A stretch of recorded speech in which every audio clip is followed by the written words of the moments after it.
ពៀនស្ដាស់ស្រះកែវបងចាំមិនភ្លេចសូរិយារៀបលិច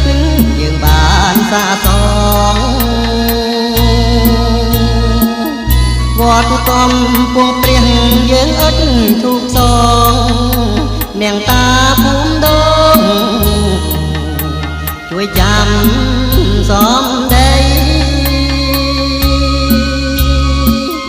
អវាលបាយចានរិញច្រានរូបខ្ញុំទាំងចិត្តក្រៀមក្រំអរារីងរេ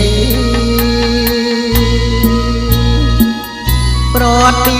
គូស្នេហ៍ឃ្លាតពីបុរីបើមាននិស័យកវៃ